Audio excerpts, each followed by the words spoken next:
बॉबी पवार ने सहसपुर से भरी हुंकार।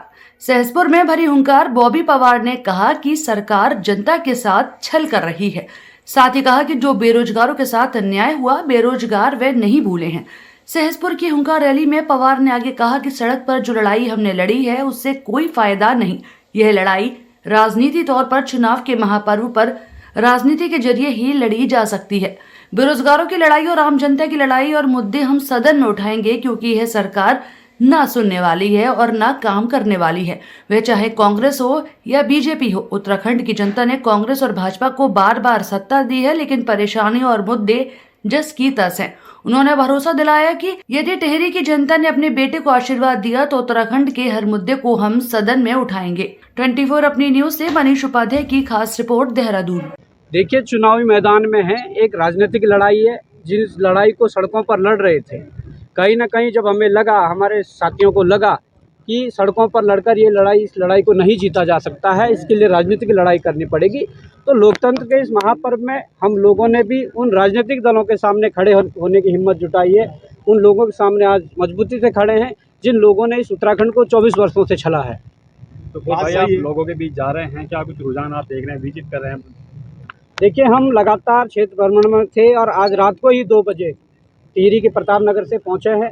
और जो जनता का प्यार और समर्थन मिल रहा है, जो जनता के अंदर जो बदलाव करने की जो अभी स्थिति है, वो मन है उनका, तो कहीं ना कहीं मुझे लगता है कि जनता बदलाव का मन बना चुकी है और जनता त्रस्त है उन प्रत्याशियों से, उन सांसद महोदया से जो 3 बार के सांसद होने के बावजूद भी जिन्होंने सामने बड़े चेहरे हैं, राजशाही है, तो कैसे पार पाओगे? देखिए, पार पाएंगे। जनता का समर्थन लेके जनता समक्ष खड़ी है, जनता चुनाव लड़वा रही है।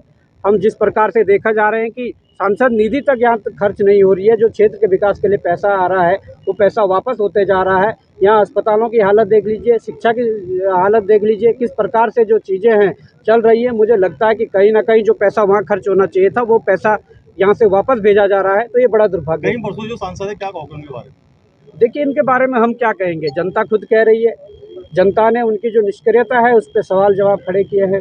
तो कहीं ना कहीं मुझे लगता है कि इस बार जनता के लिए ऑप्शन है, जनता के पास ऑप्शन है, तो बेहतर ऑप्शन जनता चुनेगी। और मुझे उम्मीद है कि कहीं ना कहीं जिस प्रकार से हम सड़कों से लेकर जो संघर्ष कर रहे हैं, उन संघर्षों के बदौलत जनता में विधानसभा की सबसे बड़ी समस्या कूड़ाघर है जी। 5 लाख लोगों का जीवन प्रभावित हुआ, तो क्या उम्मीद करेगी जनता आपसे? देखिए, मैं ये कहना चाहता हूँ, ये कार्य क्षेत्र तो नगर निगम और राज्य सरकार का है, पर इसके लिए संघर्ष किया जाएगा उस ईमानदारी के साथ, जिस ईमानदारी के साथ सड़कों पर संघर्ष किया है।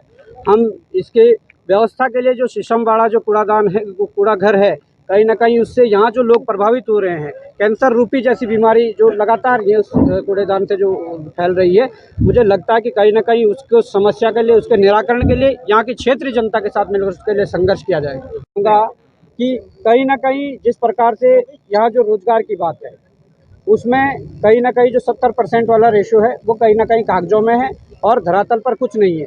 और जो न्यूनतम जो वेतनमान होता है एक मजदूर का, उसके लिए उसका मेहनताना पूरा नहीं मिल रहा, उसके लिए संघर्ष किया जाएगा जी। भर्ती घोटाला किसके सारे पे हुआ? भर्ती घोटाले तो आप देख रहे हैं, जिसकी भी सत्ता रही है, जिसकी सरकार रही है, समय समय पर जिसको मौका मिला उन्होंने भर्ती कांड करके, पेपर लीक करके खूब धन उगाई की है, खूब यहाँ के युवाओं के भविष्य के साथ खिलवाड़ की है। तो मैं आज कहना चाहता हूँ उन युवा साथियों से कि वो वोट की चोट करें।